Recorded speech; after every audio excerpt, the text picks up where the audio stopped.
misalnya kalau anak mandi, itu kan memang sudah kebiasaan sehari 2 kali misalnya ya. Dan setiap keluarga kan mungkin beda-beda ya.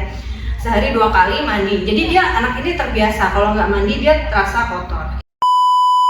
Jadi seperti titik cat gitu, warna putih tok gitu. Itu bisa bentuknya bulat ataupun garis ya, tergantung dari penyebabnya. Nah, itu nanti kalau sudah mulai adanya putih atau garis putih atau spot putih itu bisa dikatakan awal mula akan terjadinya gigi berlubang. Ada memang kondisi di mana orang tuanya itu tidak tumbuh gigi, maka anaknya pun juga akan ada suatu kondisi yang tidak tumbuh gigi juga.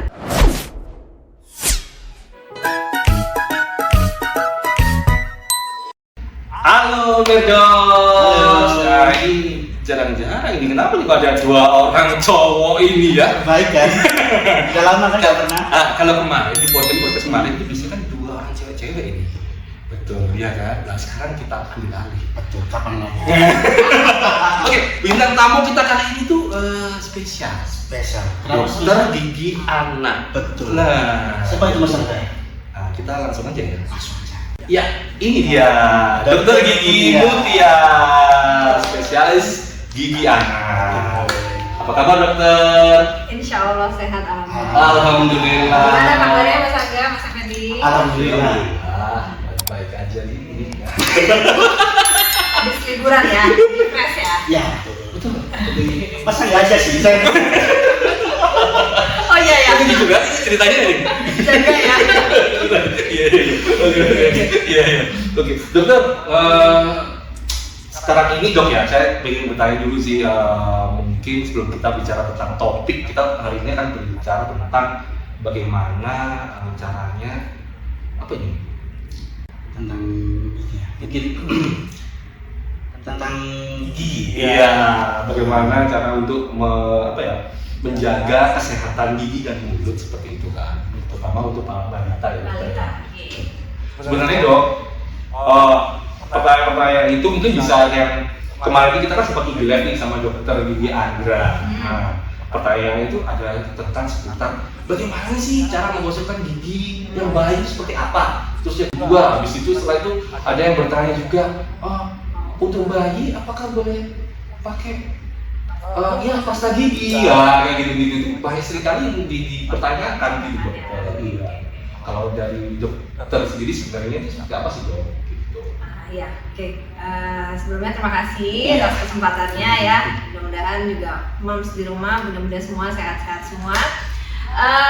Kalau misalnya memang ditanya nih, yang pertanyaan paling sering banget saya dapatkan dari pasien-pasien yang biasanya datang itu, emangnya boleh ya dok? Kok masih kecil udah disikat giginya atau dibersihkan? Malah sebenarnya itu sebelum anak-anak balita ini punya gigi, itu sebaiknya memang sudah mulai untuk dibersihkan. Wah, apanya ini? Apanya ya? Jadi ternyata ya menurut penelitian-penelitian yang sekarang terbaru itu, dengan membersihkan rongga mulut bayi yang belum ada giginya ya, itu adalah untuk melatih juga oromotor dari bayi itu. Oromotor ini kalau bahasa awam apa ini dok? Oromotor itu adalah otot-otot di sekitar rongga mulut. Oke. Jadi ya ini juga yang biasanya bisa untuk anak-anak atau untuk kita itu ya biasa untuk makan, terus kemudian untuk ngomong ya, untuk berbicara, untuk tersenyum seperti itu. Nah itu kalau misalnya sudah mulai dibersihkan rongga mulutnya sejak kecil, itu kan seperti membersihkan atau memijat di dalam mulutnya ya, sehingga ada gerakan memijat di sekitar mulutnya, itu yang untuk merangsang anak-anak supaya bisa berbicara lebih cepat, terus kemudian makannya juga lebih nyaman, tidak diemut seperti itu. Jadi untuk melatih otot-otot sekitar mulutnya supaya dia nanti pada saat sudah waktunya makan, sudah waktunya berbicara tidak terlambat seperti itu. Kebetulan kan anak saya juga masih kecil tuh ya. Nah, itu gimana caranya?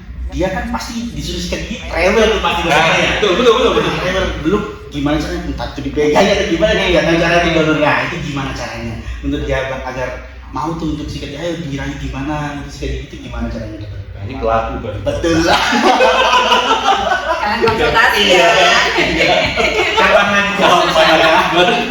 Lanjut. Oke, jadi kalau untuk sebenarnya yang paling utama tadi ya, maka saya bilang tadi walaupun belum ada giginya itu sudah dibersihkan. Itu juga untuk melatih pada saat dia sudah punya gigi nanti mempersiapkan dia supaya lebih enak pada saat disikat giginya. Karena kalau misalnya tiba-tiba pada saat giginya sudah tumbuh terus kemudian ayo sikat gigi gitu ya, itu akan membuat dia tutup mulut. Karena dari kecil dia tidak dibiasakan seperti itu. Sama seperti halnya kalau anak mandi, itu kan memang sudah kebiasaan sehari 2 kali misalnya ya. Di setiap keluarga kan mungkin beda-beda ya. Sehari 2 kali mandi. Jadi dia anak ini terbiasa kalau nggak mandi dia terasa kotor. Itu sama seperti membersihkan rongga mulut. Kalau dibiasakan dari kecil dari bayi ya. Malah di buku KIA itu, di buku KIA yang pink itu ya, kalau misalnya ibu melahirkan, kemudian untuk anak ada catatannya kan di buku KIA itu sudah disarankan mulai dibersihkan di usia 3 sampai 6 bulan. 3 sampai 6 bulan. Iya. Nah, 3 sampai 6 bulan itu cara membersihkannya adalah diperagakan sekarang. Boleh. Jadi caranya itu ya kalau misalnya Mams di rumah punya ini anak keduanya nih ya. Kalau Mams di rumah punya kasa steril, itu bisa dibersihkan dengan kasa steril diberi air hangat. Tapi sekarang juga ada di berbagai marketplace dan toko baby shop itu menyediakan seperti ini. Jadi tisu yang bisa dibersihkan khusus untuk gigi, khusus untuk gusi dan gigi bayi yang baru tumbuh atau yang baru lahir. Enggak dong, tapi ini aman untuk anak usia 3 sampai 6 bulan ini? Ya, ini sangat aman karena kandungannya itu adalah sudah melalui riset ya, jadi sudah bisa digunakan untuk anak-anak yang di bawah usia 6 bulan itu tadi. Ya, ini tadi digulung seperti ini ya di tangan, kemudian bisa digendong anaknya di samping seperti ini. Di samping seperti ini, terus sambil dipijat area gusinya walaupun belum ada giginya, dipijat area gusinya ya, yang atas maupun yang bawah. Gitu. Ini dilakukan sekitar 2 kali saja cukup, 1, 2 ya. Terus kemudian lidahnya juga dibersihkan ke depan. Karena biasanya sering putih-putih. Itu tadi. Nah, kalau tidak dibiasakan dibersihkan lidahnya dari usia dini, dia pada saat nanti sudah mulai makan MPASI ini, MPASI kan antara susu maupun makanan sudah bercampur. Itu pasti akan lebih banyak lagi di dalam lidahnya ini akan ada putih-putih. Tapi kalau dia tidak dibiasakan dari kecil untuk membersihkan lidahnya, nanti pada saat sudah makan atau sudah minum susu yang lebih banyak lagi, walaupun itu ASI maupun formula, dia tidak terbiasa untuk dibersihkan lidahnya, akhirnya menolak. Tapi kalau ini terbiasa dari kecil, dia akan terbiasa dan tidak ada masalah ketika dibersihkan baik giginya maupun lidahnya. Karena ada rangsangan yang sebelumnya. Karena udah terbiasa dirangsang dan sudah terbiasa dibersihkan. Nah, untuk pijatannya itu seberapa? Hanya digeser aja, digosok aja, atau ada semacam kayak ada tekanan-tekanan kecil gitu. Oke. Kalau misalnya digosok saja kan kayaknya rasanya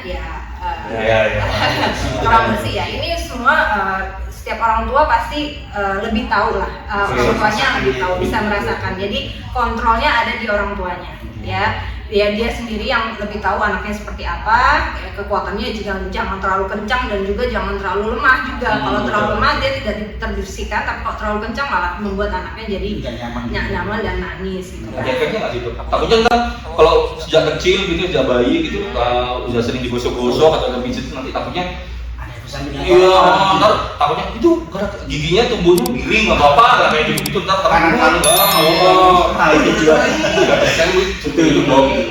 malah justru ini akan menimbulkan efek yang baik. Kan? Itu juga seperti memijat gusinya. Jadi merangsang giginya akan tumbuh lebih cepat pada waktunya. Maksudnya bukan lebih cepat ya, lebih normal gitu loh. Karena untuk pertumbuhan gigi pun juga dibutuhkan stimulasi kan. Nah, stimulasinya tadi kan bisa lewat titer atau gigit-gigit seperti itu, atau bisa juga dari jarinya ibunya tadi yang membersihkan. Jadi dibersihkan seperti ini sambil gerakan memijat.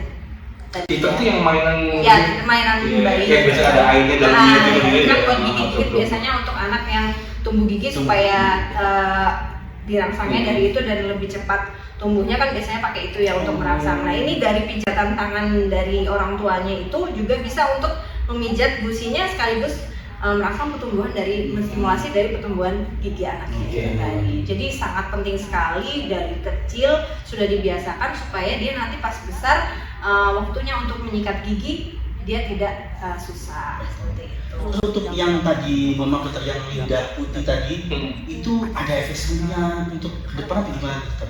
Oke. Kalau untuk lidah putih Mungkin itu gini dulu sih, mungkin lidah putih itu apa sih penyebabnya itu dulu? Betul. lidah Terus putih. efek sampingnya Betul. yang ditakutkan kita orang tua yang Ayah sebagai ayah. Ayah teladan dan ayah panutan ya. Iya, betul sih dok. Oke, kalau untuk lidah putih itu sendiri biasanya penyebabnya adalah jamur ya. Iya, Jamur. oke. Nah, ini tuh tapi juga belum tentu semuanya 100% penyebabnya adalah jamur. Bisa juga itu tahap pertamanya adalah sisa dari susu yang tidak dibersihkan.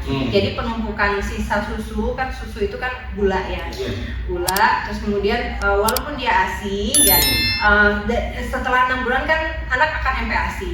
Nah, makanan-makanan ini kan juga kadang kan karbohidrat, kemudian protein itu kan juga ada kandungan-kandungannya yang mungkin bisa tertinggal di dalam mulut si kecil. Nah, ini tuh bisa dia terjebak di dalam lidah. Jadi sisa makanan terjebak di dalam lidah, apalagi kalau anak-anak yang minum susu formula ya, itu dia akan menambah warna dari lidah ini menjadi putih. Nah, pada saat lidah ini putih, ketika dia bisa dibersihkan dan kemudian warna putihnya itu hilang, itu masih aman. Berarti plak atau sisa dari makanan dan susunya itu belum menjadi jamur. Gitu loh. Jadi masih berupa sisa dari susu atau makanan itu tadi. Jadi dibersihkannya secara rutin. Tapi kalau dia sudah menjadi jamur, udah bertemu dengan jamur ya, karena terlalu lama dan tidak dibersihkan, akhirnya penumpukan itu dan akhirnya menjadi jamur. Nah, itu yang tidak bisa dibersihkan, putihnya itu tidak bisa hilang walaupun kita gosok atau kita swab pakai kasa itu tadi atau kain gitu. Nah, itu yang seperti itu harus diperiksakan ke dokter. Seperti itu. Iya dokter, kalau misalnya nggak ditindaklanjuti gitu. Nah, kalau untuk bahayanya adalah yang pertama yang pasti akan menimbulkan bau mulut. Ya, terus yang kedua, jika misalnya tidak diteruskan ya akan menyebabkan suasana di dalam rongga mulutnya ini menjadi tidak bersih atau biasanya dikenal dengan suasana yang terlalu asam. Nah, suasana yang terlalu asam ini yang bisa menyebabkan gigi yang sekitarnya menjadi berlubang seperti itu dan menjadi lebih cepat berlubang. Mantap sekali mas Amir. Bagaimana sebagai ayah-ayah? Ya, itu sangat bermanfaat sekali. Bermanfaat sekali. Nah, di sini anaknya masih bersikap. Tapi pertanyaan sekali lagi dok, tadi yang membedakan sudah terkena jamur dengan tidak itu seperti apa? Bisa nggak dilihat dengan hanya melihat gini aja gitu orang tua mungkin? Ya. Kalau misalnya tadi yang saya bilang ya, kalau misalnya itu putihnya yang masih bisa dibersihkan dengan kasa, kemudian putihnya ini hilang atau larut ikut bersama kasanya atau kain halusnya, itu berarti dia masih penumpukan plak. Tapi jika kalau misalnya di ini bolak-balik ini kok saya udah ini kan bersihkan, terus kemudian saya sikat juga ini kok nggak hilang-hilang, nah itu berarti yang sudah ada jamur yang terkontaminasi dengan jamur di situ, sehingga itu yang tadi juga disertai dengan bau mulut. Bau mulutnya yang khas ya biasanya. Saya masih anak usia 3 sampai 6 bulan. Nah, ini sering banget terjadi malahan. Di atas usia 6 bulan ya. Di atas 6 bulan. Usia 6 bulan karena mereka sudah MPASI ya. Anak-anak ini sudah mulai MPASI dan udah makan dan mungkin ada tambahan susu formula yang yang diberikan oleh orang tuanya. Itu dan juga penggunaan botol susu pada malam hari digunakan sampai besok paginya itu baru dilepas itu biasanya ngedot gitu maksudnya ya sampai pagi itu yang biasanya ada sisa jamurnya di situ. Tapi yang lebih parahnya lagi yang tidak dibersihkan sama sekali, sering seperti itu. Jadi botol susu ngedot sampai malam dan tidak pernah disikat giginya sama sekali. Satu lagi nih dok, kalau kan itu harus pakai kasa. Kalau misalnya tanpa kasa, misalnya pakai handuk kecil atau mungkin saya Betul. Aku tahunya waslap udah apa ya biasanya? Coba diartikan apa itu? Lah itu tadi. Bisa kan? Pas banget ya. Iya. Ada juga kalau bahasa itu alat itu yang dimasukin ke jari itu terus di ujungnya itu ada kayak itu bisa juga atau? Ya, yang kalau misalnya tadi ya kan nggak melulu harus pakai kasa gitu kan, kadang kita nggak sedia itu ya di rumah. Yang penting kain bersih ya, kemudian diberikan air yang hangat, digunakan untuk membersihkan. Yang penting kainnya bersih, terus kemudian diberikan air hangat sehingga anak juga merasa nyaman pada saat itu. Tekstur kainnya harus halus atau kasar atau gimana? Lebih baik halus. Yang halus gitu. Yang halus gitu. Kalau yang pakai alatnya? Oh ya, yang tadi itu, jadi gini, Boleh kalau nggak sebenarnya? jadi tahapan untuk membersihkan gigi anak balita itu memang ada tahapannya ya. Setelah menggunakan kasa atau kain halus itu tadi, setelah itu pada saat giginya belum tumbuh ya, jadi masih berupa bam atau gusi itu tadi. Tapi setelah giginya tumbuh, 2 gigi bawah dan 2 gigi atas, gigi seri ini tumbuh, itu boleh digunakan sikat gigi yang tadi yang seperti Mas Effendi bilang adalah sikat gigi namanya finger brush. Jadi memang khusus dimasukkan ke dalam jari yang ada sikatnya, bulu sikatnya seperti itu. Ini gunanya untuk membersihkan 2 gigi depan atas dan 2 gigi depan bawah. Gitu. Ini boleh juga masih dilakukan, diberikan pada saat 4 gigi depan atas dan 4 gigi depan bawah tumbuh, kemudian disertakan dengan gusi belakang atas bawah tumbuh 1 1 1 1 4. Jadi 4 gigi belakang geraham, 8 gigi depan atas 8 gigi depan itu masih bisa menggunakan sikat gigi finger brush itu tadi. Tapi setelah dia giginya sudah mulai banyak, kurang lebih di usia 2 tahun ya, kurang lebih di usia 2 tahun atau 2,5 sampai 3 tahun sudah mulai menggunakan sikat gigi yang bertangkai. 2 tahun? Ya, karena di usia sebenarnya penggunaan sikat gigi yang bertangkai itu untuk anak usia 2 tahun atau minimal berapa tahun gitu? Sebenarnya itu adalah pilihan dari orang tua ya. Cuman kalau misalnya yang tadi saya bilang, yang tadi ditanyakan, yang finger brush itu tadi kan lebih enak ya, karena bisa terkontrol oleh orang tuanya. Ya, karena jarinya ini kan lebih dekat dengan permukaan giginya. Karena juga mungkin giginya pun juga masih sedikit kan. Jadi penggunaan finger brush ini tadi bulunya tidak terlalu banyak, hanya sedikit saja. Jadi mencangkup gigi-gigi yang juga masih sedikit saja. Tapi ketika giginya ini sudah mulai banyak, nah kita menggunakan sikat gigi yang bulunya lebih banyak lagi, jadi lebih panjang dari yang sebelumnya, gitu. Jadi ini sebenarnya pilihan, cuman untuk tingkat kebersihannya kan kita bisa melihat dari ukuran bulunya ya. Dia semakin banyak bulu sikatnya, berarti kan dia mencakup lebih banyak giginya dan memang dibutuhkan untuk menyikat gigi yang lebih banyak, gitu. Dan kalau yang bertangkai panjang gini, mungkin orang tuanya jadi bisa mengontrol dari jauh. Nah, tidak kayak yang tadi kan agak lebih dekat karena mungkin usianya masih terlalu kecil ya. Kalau yang seperti ini kan udah 2 tahun, jadi mungkin anaknya juga sudah besar, jadi lebih bisa agak jauh sedikit lah. Kebetulan anak saya sih umurnya 2 tahun sebenarnya. Jadi kakinya harus pakai yang itu dokter ya, yang pada tangkainya gitu ya. Ya, jadi kalau yang sudah bertangkai boleh dicarikan yang gagangnya ini bisa digenggam sama dia sesuai dengan ukuran tangannya. Agar dia juga bisa melakukan itu ya, betul. Membiasakan dia untuk menyikat gigi. Stimulasi tadi. Ya, itu tadi. Nah, tapi caranya bagaimana untuk mengajak mereka itu untuk sikat gigi? Yang namanya kecil ya, makanya suka agak rewel. Iya. Apalagi kita bapak yang sibuk. Gitu dokter. Ya, kalau untuk membuat anak-anak happy ketika menyikat gigi dan mau menyikat gigi itu sebenarnya gampang aja sih. Untuk bujuknya itu. Ya, untuk bujuknya. Jadi memang awalnya memang agak susah sedikit. Memang seminggu 2 minggu itu adalah awal kesusahannya. Tantangannya itu di seminggu 2 minggu itu. Jadi kalau misalnya kita konsisten selama seminggu 2 minggu dengan tantangan itu, kita akan mendapatkan sebulan dan 2 bulan dan setahun ke depan yang lebih baik. Gitu. Tapi kalau seminggu 2 minggu, ayo udahlah terserahlah kita kan.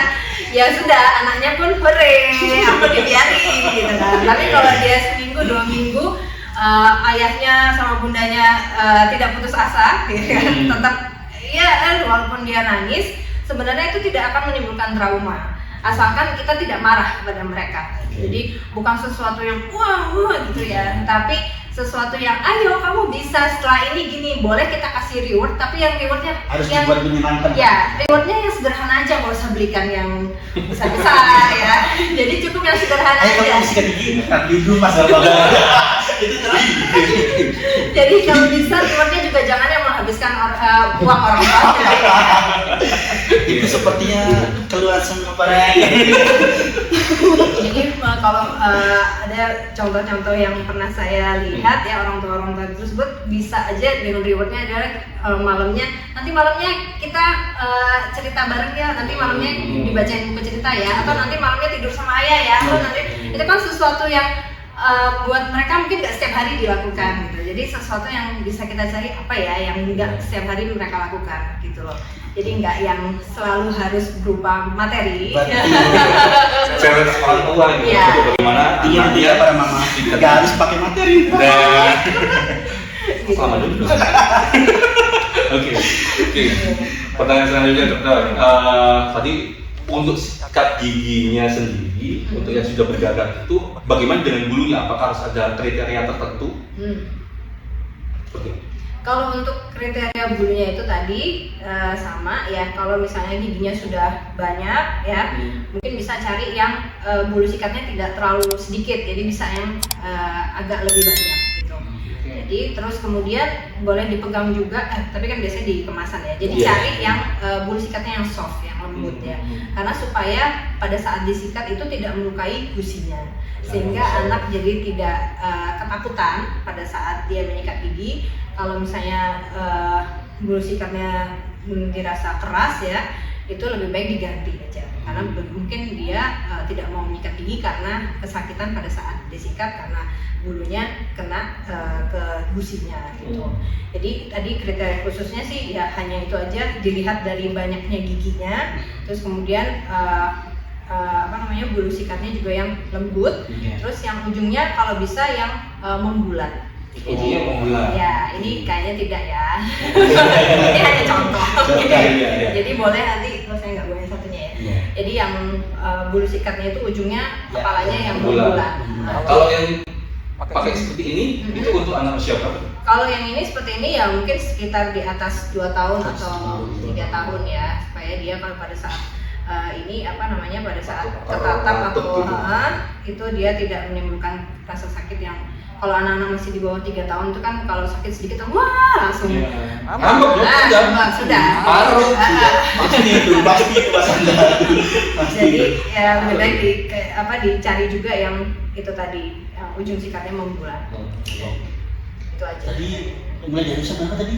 Jadi anak kita harus diperkenalkan untuk masuk 3 bulan ya? 3 bulan. 3 bulan sampai 6 bulan menurut buku KIA seperti itu ya. Meskipun itu masih belum tumbuh gigi ya. Iya, betul. Belum visi itu tadi. Sama lidah. Kalau lidah. apakah mungkin kalau misalnya si baby ini ASI full, ASI eksklusif bukan pakai susu formula, itu ada kemungkinan lidahnya putih juga nggak dokter? Ya tadi kalau misalnya dia ASI eksklusif tapi setelah melewati usia 6 bulan kan pasti ada MPASI. Pasti ya. Nah pada saat MPASI itu makanan-makanan apa aja nih yang dimakan? Kalau memang kandungannya memang ada yang susunya misalnya dicampur dengan susu yang berformula seperti itu ya, tapi memang sepertinya agak jarang ya. Tapi kalau misalnya memang dicampur seperti itu ada kemungkinannya. Itu yang bikin ya. Dan ada yang kemudian yang saya bilang kalau misalnya tidak pernah dibersihkan sama sekali, itu juga bisa menimbulkan adanya plak putih pada lidahnya. Jadi memang penting sekali pada saat sudah mulai MPASI, malah sebelumnya sudah diperkenalkan untuk membersihkan rongga mulut. Biar si baby itu sudah terbiasa gitu sebenarnya. Iya. Biar nggak kaget. Kaget itu. Dan itu juga membuat pada saat dia sudah tadi yang setelah terstimulasi pada saat kecil itu, dia nanti pada saat makan dia nggak diemut, terus kemudian makannya juga nggak susah, yang mengunyahnya juga baik gitu. Oke. Dok, kita agak melenceng sedikit. Oke. Suka dukanya jadi dokter gigi apa sih dok? Tadi kayaknya tuh baru bilang kan gitu. Mungkin ternyata datang itu, nangis gitu apa lah gitu kan. Betul.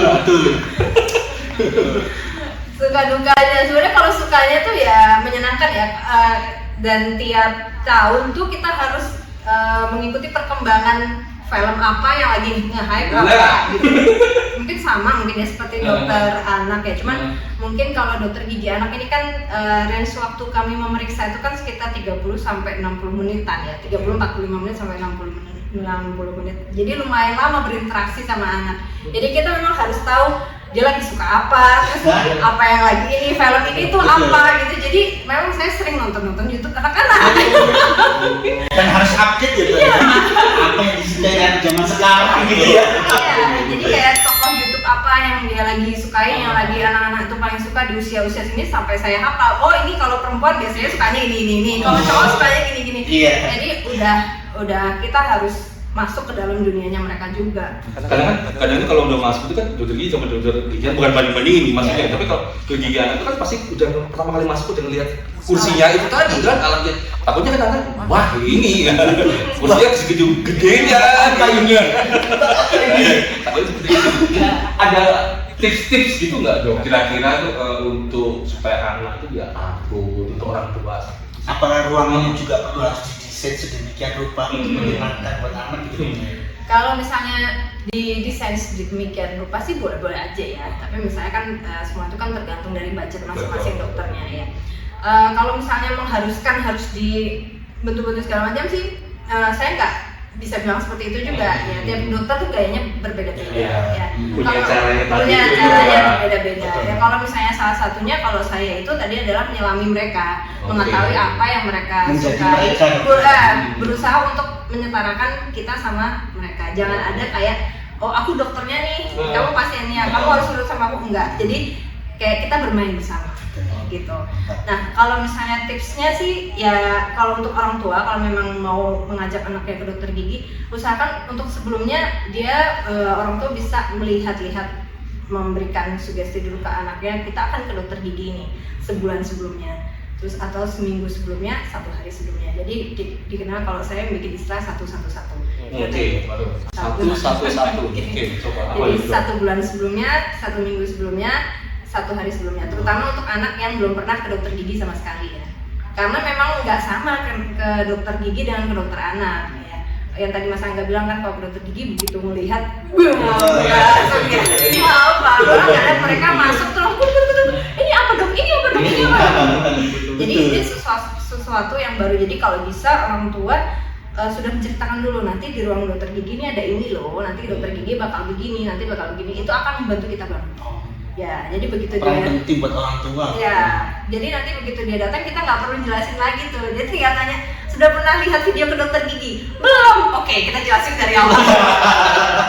Tapi kalau dia bilang sudah pernah lihat video ke dokter gigi, sudah lihat di YouTube channel ini, gitu kan, misalnya apa Baby Bass lah atau apa Baby John dan segala macam. Atau Bad Space. Oh, kayaknya perlu ya. Orang tuanya itu, iya dong, makanya itu. Ikut ya. Tonton Bad Space. Betul. Nah itu tadi kalau sudah dia udah pernah lihat, itu sangat terbantu banget kita. Jadi tinggal dekatin mereka mau apa hari ini, mau diapain tinggal dijalani gitu. Terus yang kedua mungkin jangan membawa anak pada saat anak itu sedang sakit. Jadi mungkin bukan sakit gigi ya. Kalau sakit gigi pasti mereka datang dengan keadaan sakit gigi atau yang berkaitan dengan gigi. Tapi maksudnya bukan dalam keadaan mereka yang sedang demam karena sakit atau batuk pilek seperti itu kan, itu mereka sendiri juga sudah capek dengan sakitnya ya. Itu akan mempengaruhi mood anaknya. Jadi sebaiknya ditunda dulu dokter. Sebaiknya ditunda dulu Sampai sembuh anak. Sampai anaknya benar-benar dalam keadaan kondisi yang baik dan tadi siap untuk menerima perawatan. Gitu. Ada cerita ini nggak dok kira-kira yang apa gitu yang apa ya? Iya yang berkesan saat selama proses bertugas sebagai dokter gigi. mungkin yang Nah itu tadi kan melenceng ya, jangan dong, jangan kasih tahu dok, nanti kita akan melenceng dikit ya. Nah hal itu sih banyak banget. yang lucu-lucu gitu. Lucu dok. Oke, sebenarnya sih saya tuh orangnya agak lupa ya. Jadi mungkin yang bisa saya ingat itu yang kayak dia awalnya memang nggak mau gitu ya, memang nggak mau sampai nendang-nendang. Itu udah di tempat Tantrum gitu. udah di tempat alatnya. Udah masuk di Sudah. poliknya. Udah Baru masuk tuh udah nendang-nendang. Bapaknya yang ditendang. Biasanya begitu sih. Bapak itu korban apa ya? Jadi saya tuh sangat senang banget kalau bapak ibunya datang bersama. Itu saya sangat senang banget kalau ada pasien yang bapak ibunya bisa datang bersama. Itu nih, Seperti kayak membangkitkan semangat anaknya gitu loh. Dan di sisi lain kalau anaknya rewel, bapaknya yang megangin gitu. Itu lebih enak lagi. Karena kadang ibunya sendiri kadang nggak tega atau kurang kuat ya. Kadang kan saya biasanya itu melakukan tindakan itu saya biasa tanyakan ke orang tuanya. Kalau misalnya memang berkenan akan saya lanjutkan. Kalau anaknya tidak mau ya. Tapi keadaan giginya memang terpaksa harus dilakukan perawatan. Kalau misalnya memang saya tanyakan ke orang tuanya, kalau misalnya memang mau berkenan, ayo monggo, tapi saya dibantu untuk dipegangi. Tapi kalau misalnya orang tuanya tidak berkenan, enggak deh dok, saya takut anak saya nanti gini, ya udah nggak apa-apa. Gitu. Jadi saya pasti selalu kembalikan ke orang tuanya. Nanti kalau misalnya orang tuanya setuju, nah itu biasanya bapaknya, Pak, monggo duduk di sini. Siapa sana? Siapa Pegang gitu. Saya megang. anaknya ya mas? Iya. Jadi dia Anaknya. jangan salah, bukan ibunya. Nanti ibunya yang megang dong. Ibunya bilang, oh ya salah. Iya. Kayak gitu. Jadi ya, biasanya gitu sih anak-anak mulai gulung-gulung di bawah, mulai gulung-gulung. Sampai gitu dokternya. Itu biasanya apa ya dok ya? Mereka takutnya itu ke dokter giginya, ke alat-alatnya. Banyak sih macamnya ya. Kayak ada juga yang takut karena memang dari kemarin dia udah kesakitan giginya gitu. Jadi dia nggak mau ke orang yang belum dia kenal. Memasrahkan membuka mulutnya gitu. Dia takut akan tambah sakit. Jadi kan mulut itu kan anggota badan yang sensitif buat anak-anak ya. Jadi nggak semua anak itu mempercayakan orang lain untuk membuka mulutnya gitu. Nah begitu dia tadi malam atau kemarinnya dia udah kerasa sakit, kemudian harus dipasrahkan kepada orang lain yang bukan orang tuanya untuk membuka mulut. Bagaimana perasaannya? Nah itulah tantangannya. Oke. 1, 2, 1, 2, 1, 2. Oke, kita ini kan lihat. Oke, kalau misalnya memang urgent dan harus dilakukan hari itu juga, saya pasti pamit sama orang tuanya. Kalau bapak ibu berkenan, saya lakukan sekarang. Tapi kalau enggak, bisa ditunda. Itu kan sangat penting. Sangat penting. Apalagi ini kan kedua belah pihak ya. Ayah dan ibunya. Jadi sebelum kalau sebelum ke dokter mau diperiksakan ke dokter gigi, apakah boleh dokter kalau misalnya dilihat di YouTube terkait menyenangkan nih ke dokter gigi biar dia nggak takut duluan gitu dokter? Ya. Itu wajib atau gimana? Wajib dong, hukumnya wajib. Itu kalau bisa nontonnya bersama orang tuanya kan. Terus ada lagi nih saya cerita pada saat anaknya ini diantar sama mamahnya gitu ya. Ayahnya masih dalam keadaan kerja gitu kan. Terus tiba-tiba ayahnya datang memberi surprise. Wah luar biasa, anaknya langsung wah papa gitu kan. Langsung mau buka mulut. Oke, baik, kalau gitu kenapa nggak ada tadi Pak? Lama gitu kan ternyata. Masa nggak siap nih? Dan kadang memang yang ditunggu sama anak-anak itu setelah periksa gigi, papa nanti belikan mainan. Itu yang penting. Aduh. Todong langsung ya. Papanya pasti itu yang harus ditodong. Namanya ya cuman megangin yang lain ya. Gitu. Dokter gigi itu kan banyak nih ya, ada dokter gigi anak, ada dokter gigi yang konservasi kan. Dokter Mutia kenapa memilih spesialis gigi anak? Oh gitu ya. Itu tuh jadi dulu saya buka kartu nih. Apa memang cita-cita dari kecil? Ya. Jadi dulu gimana? Semangat. Saya langsung gimana? Kalau cerita masa lampu ini. Jadi dulu waktu kecil saya itu giginya rusak. Ya mungkin kan waktu zaman dulu kan tidak seperti sekarang ya dokter gigi anak, apalagi zaman dulu nggak ada kayaknya ya. Nah saya tuh sering banget diajak mama saya ke dokter gigi. Entah itu memeriksakan mama saya atau saya sendiri yang diperiksa. Jadi saya tuh suka banget sama baunya baunya ruangan dokter gigi. Dan sekarang saya menciumnya sendiri ya. Itu juga ya. Jadi sampai suatu saat itu waktu saya masih kecil SD ya kan kurang lebih, ditanya sama orang saya selalu jawab mau jadi apa? Jadi dokter gigi. Oke. Jadi dokter gigi, tanya jadi dokter gigi itu kan suatu yang Sugesti, yang pasang sugesti. iya sugesti kan dari Ah, kecil, dan betul. itu apa namanya, kalau untuk orang zaman dulu mungkin apaan sih jadi dokter gigi Iya, gitu kan. Di zaman dulu masih belum banyak loh Iya. jadi itu bukan kayak profesi favorit gitu ya. Tapi kalau sekarang kan Iya, biasanya kan dokter umum gitu. Iya, gitu. Jadi kalau misalnya ada teman-teman saya, teman-teman waktu kecil, kalau ditanya Mutia ini mau jadi apa, sudah tahu memang jadi dokter gigi dari dulu. Kenapa kok spesialis anak lah itu kan gitu? Ya karena saya itu tadi waktu kecil itu kan saya sering cabut gigi sendiri. Jadi selain ke dokter gigi, saya sering nyabutin gigi saya sendiri. bisa gitu ya Mas Angga ya. Dari umur berapa tuh udah kayak gitu? Ya dari umur 6 tahun. Dan tahun. ya itu sudah jadi kayak hobi gitu. Wah, cocok. Udah jadi dokter spesialis gitu biar memang cocok. Jadi ya untungnya apa namanya ya, semuanya mendukung, keluarga mendukung. Akhirnya ya terus berdoa, berusaha Iya. sampai akhirnya jadi Jadilah. dokter gigi. Jadi kalau ditanya mau jadi apa, dari dulu dia jadi dokter gigi. Untuk spesifiknya ternyata waktu saya kuliah, oh ada spesialis dokter gigi anak, ya semakin menguatkan saya untuk kesana. Jadi seperti itu Jadi kalau misalnya ada keluhan dari anak dari dokter Mutia sendiri, Ya. jadi dokter Mutia sendiri juga. Nah itu seperti itu. dia. Nah, lucunya lagi anak saya ini dari kecil itu kan memang udah saya biasakan untuk sikat gigi Iya. malam hari. Kemudian kan mungkin anak-anak tuh ada bandelnya dikit ya, gitu kan. Walaupun Tapi anak iya. Suatu hari dia pernah bilang, kenapa sih harus sikat gigi? Iya biar giginya nggak berlubang, biar giginya nggak sakit. Kan Bunda dokter gigi. Oke. Betul juga tapi kan. Betul juga itu. Ya itu dia tadi. Jadi ya memang kalau saya apa namanya dia giginya berlubang atau kan giginya kurang rapi ya. Jadi memang saya kontrol terus sampai sekarang. Enaknya Monitoring terus gitu. saya dokter gigi. Saya harus semangat membersihkan gigi saya. Kalau terus kayak saya. Tenang aja. Kurang lebih seperti itulah. Iya. Gak boleh nanya balik ya.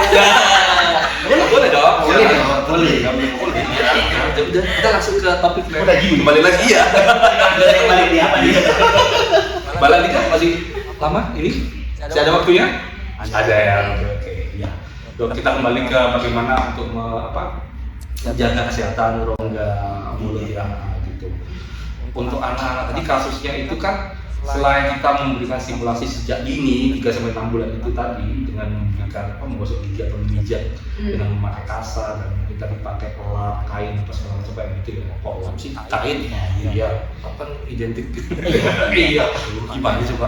Nah, seperti itu. Nah, faktor bukan faktor ya, apa ya? Yang paling banyak Dok, untuk anak seusia 2 tahun ke atas permasalahan gigi itu apa? Ya, oke. Yang paling sering ditemuin nih sama dokter Mutia. Ya, kalau yang biasanya datang itu ya, yang melakukan perawatan itu kayaknya hampir 80% tuh giginya berlubang. Gigi berlubangnya.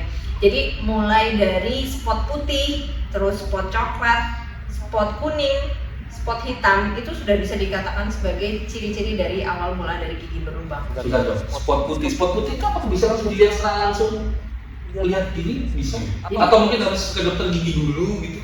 Dan untungnya sekarang tuh ya mama-mama itu mungkin karena zamannya semakin Ya, informasi gampang ditemui gampang. ya.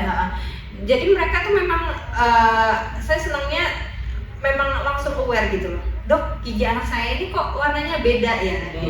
Jadi putihnya itu memang berbeda sama gigi kalau yang gigi normal pada umumnya ya. Jadi seperti titik cat gitu, warna putih tok gitu. Itu bisa bentuknya bulat ataupun garis ya, tergantung dari penyebabnya. Nah itu nanti kalau sudah mulai adanya putih atau garis putih atau spot putih itu bisa dikatakan awal mula akan terjadinya gigi berlubang. Nah yang itu nanti bisa kita fokuskan apa yang harus dilakukan di rumah, kemudian anaknya ditanyakan kembali yang biasa dia lakukan di rumah itu ngapain aja, terus kebiasaannya itu seperti apa, kita cari informasi, kita gali informasi supaya dapat penyebabnya itu apa gitu. Jadi supaya nanti pada saat seterusnya itu si spot putih itu tidak berkembang menjadi lebih parah. Jadi nanti dari spot putih itu bisa jadi spot kuning, kemudian bisa berubah lagi menjadi spot coklat, yang lebih parah lagi dia nanti bisa menyebabkan karies itu tadi, gigi berlubang. Terus kemudian selain gigi berlubang yang paling sering datang itu, yang kasus yang paling sering ditemui adalah gusi bengkak.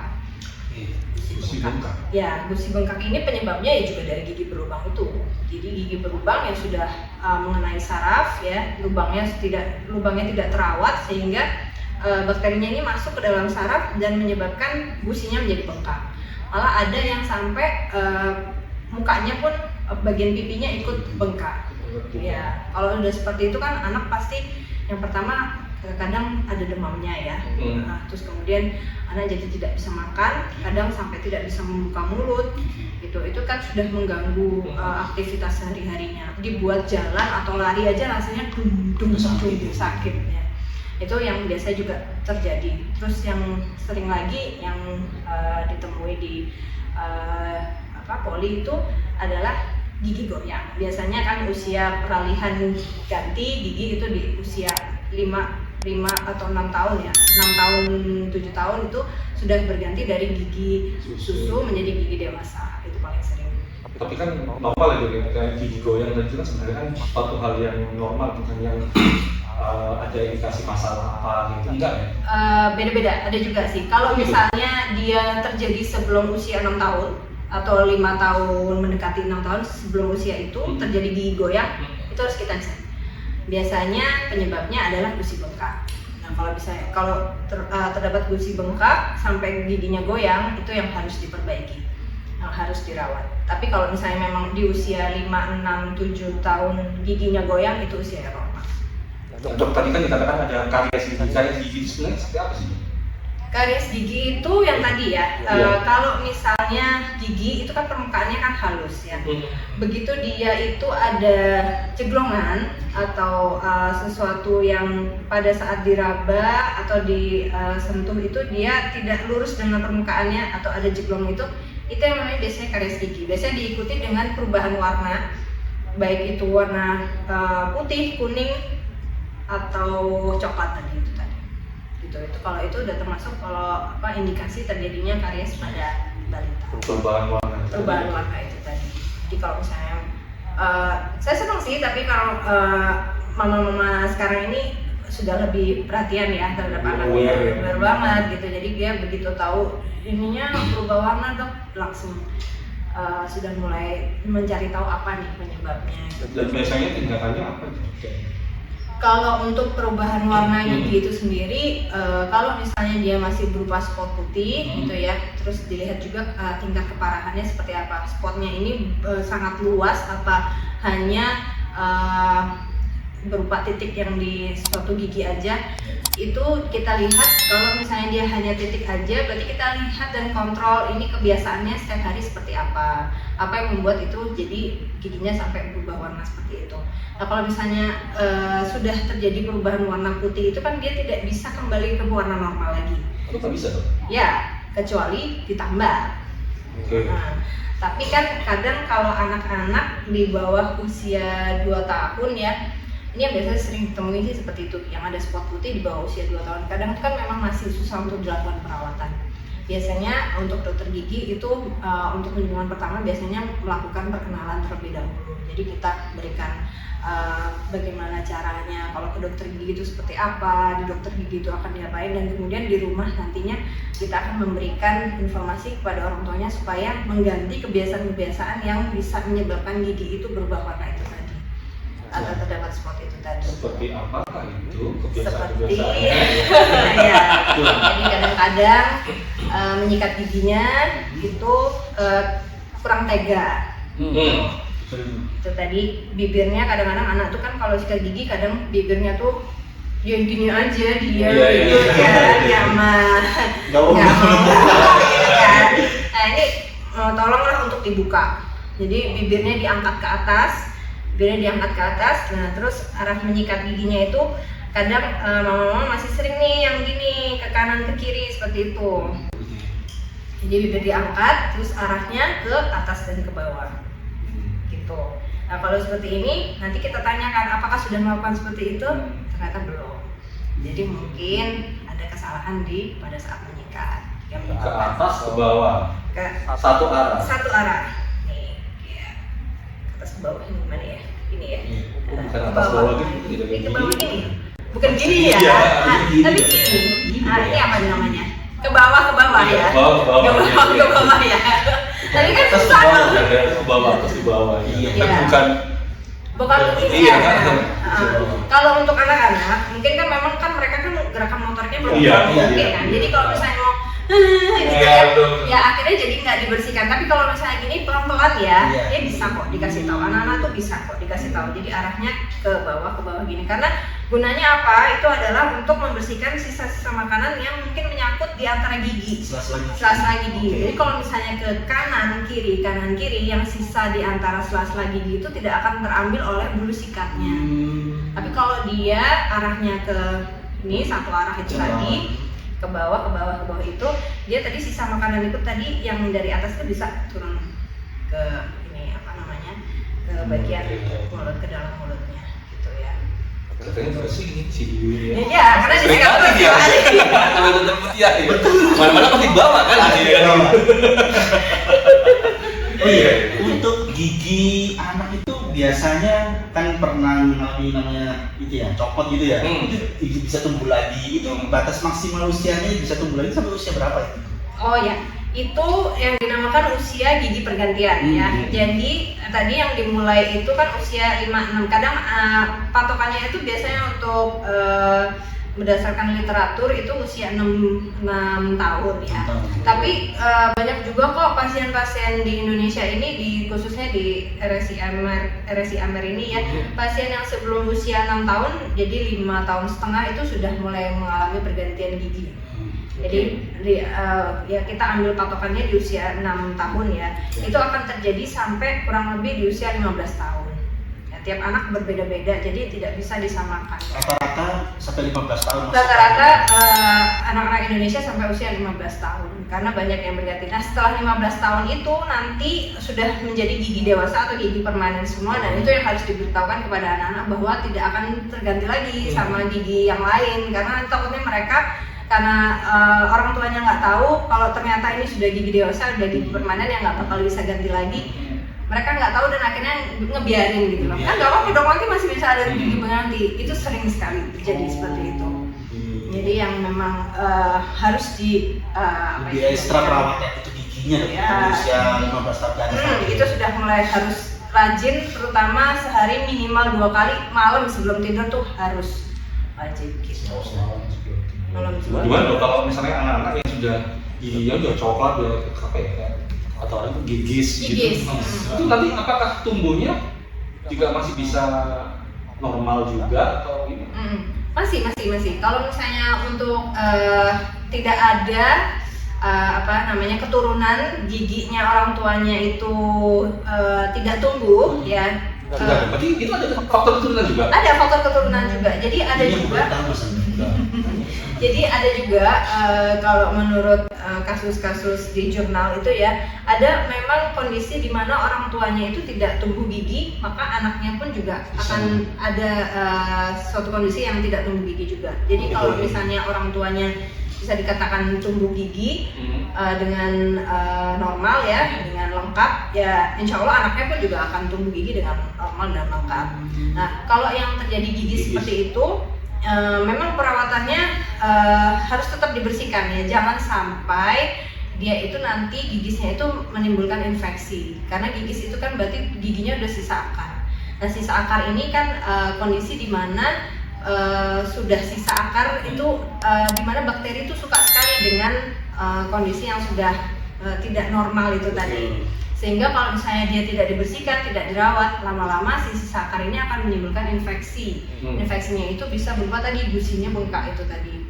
Nah kalau misalnya nanti gusinya bengkak, itu bisa mempengaruhi pertumbuhan dari gigi dewasanya gitu. gitu. Jadi kalau bisa, walaupun giginya gigis ya, konsultasikan ke dokter gigi, mungkin masih bisa untuk dirawat. Tapi kalau misalnya memang tidak bisa untuk dirawat, setidaknya ini harus tetap dibersihkan sampai nanti usianya sekitar 6 tahun atau 7 tahun berganti menjadi gigi dewasa. Dibersihkan berarti bukan dicabut gitu, bukan ya? Belum dicabut, biarkan dibiarkan aja. sampai memang nanti lepas pada sendirinya pada usia yang sudah inikan tentukan. Tapi juga ada kondisi di mana memang sisa akar untuk gigis itu sudah parah, jadi tidak bisa dipertahankan. Contohnya adalah sisa akar yang gigis itu tadi sampai akarnya itu terbuka. Akarnya terbuka di gusinya, akarnya kelihatan. Nah itu kondisi di mana sudah tidak bisa dipertahankan lagi, itu boleh dilakukan pencabutan oleh dokter gigi. Gitu. Karena di mana melakukan tindakan karena di mana kondisi tidak bisa dipertahankan lagi yang gigis itu tadi. Tapi kalau apakah ada efeknya tuh kalau misalnya dicabut gitu?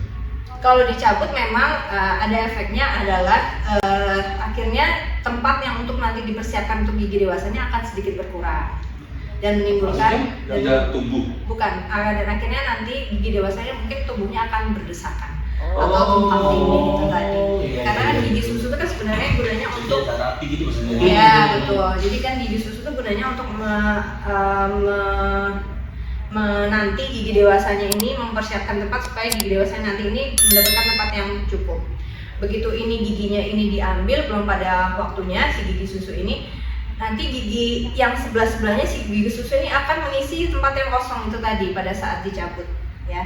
Jadi kalau ini dicabut, gigi-gigi yang sebelahnya ini akan mengisi kekosongan. Nah, sedangkan benih gigi dewasa yang akan tumbuh di atasnya itu ketika akan tumbuh dia tidak akan mendapatkan tempat gitu. Kalau ini gigi susunya dicabut sebelum waktunya. Gitu. Jadi memang kondisi-kondisi yang tidak memungkinkan untuk dipertahankan itu memang harus dikonsultasikan ke dokter. Kayak gigi bisul gitu. Ya, jadinya gitu. Itu mungkin kalau gigi bisul bisa ditanyakan riwayatnya sebelumnya waktu kecilnya, mungkin ada giginya yang waktu itu berlubang sehingga dicabut belum waktunya, sehingga si gigi taring atau gigi yang dibisul itu tadi pada saat mau tumbuh tidak mendapatkan tempat, akhirnya dia tumbuh di depan. Jadi kayak siapa yang JKT 48 terus siapa lagi ya? Kayak Mas Effendi lagi kan? Oh iya, kita browsing nanti gitu. Nah, ya. Ini Mbak. Ya. Sebentar lagi Mbak. Apa lagi berarti? Oh iya. Oh iya. Mungkin bisa maju ke kamera. Iya. Sempat saya riset Mas Ega. Ternyata suami dokter Mutia itu juga dokter gigi. Oh. Ketemunya di mana dokter Mutia? Ya, kayak hantu ini. Ketemunya di mana? Iya. Awal mulanya begini. Emang bener itu. Emang bener. Emang boleh saya. Betul. Betul tidak? Apakah itu betul dia? Iya.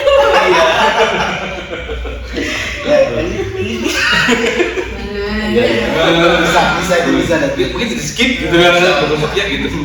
Tapi iya ya Dok ya. Iya. Oh iya. Itu bisa dibicarakan next time.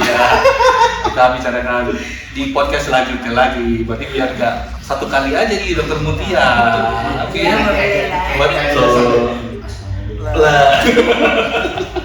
Oke, dokter, tadi kembali lagi ya kayak gigi bisul apa segala macam. Tapi itu nanti untuk saat mereka dewasa atau pengen praktik masih bisa kan? Masih bisa. Jadi memang setelah usia di atas 15 tahun tadi, setelah usia gigi pergantian itu selesai, di mana gigi-gigi ini sudah siap untuk menerima perawatan kawat gigi, maka setelah itu bisa dilakukan perawatan.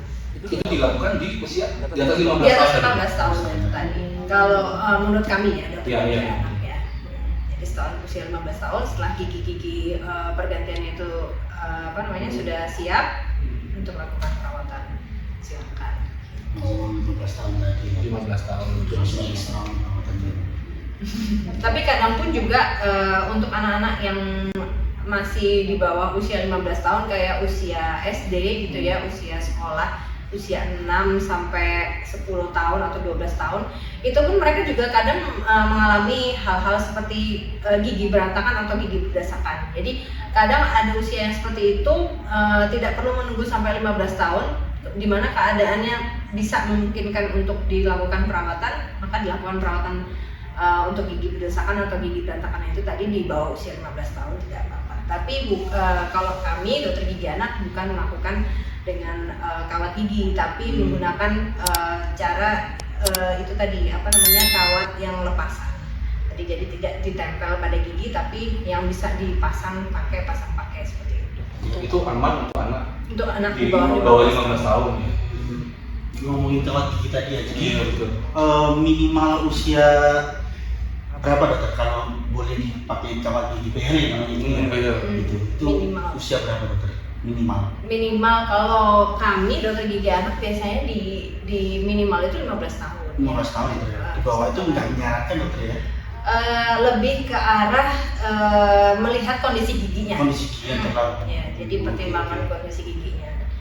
Dirasa memang Perlu perlu dilakukan karena kasusnya memang gawat dan harus dilakukan segera, ya bisa dilakukan, tapi mempertimbangkan dari beberapa pemeriksaan terlebih dahulu. Maksudnya gawat? Misalnya dia terjatuh, tabrakan, gitu kan, ada kan yang kasus-kasus seperti itu. Kalau misalnya nunggu sampai 15 tahun kan tidak mungkin, tidak mungkin kan. Jadi bisa didukung, disupport dengan pemasangan kawat gigi itu tadi. Kejadian ekstrim gitu.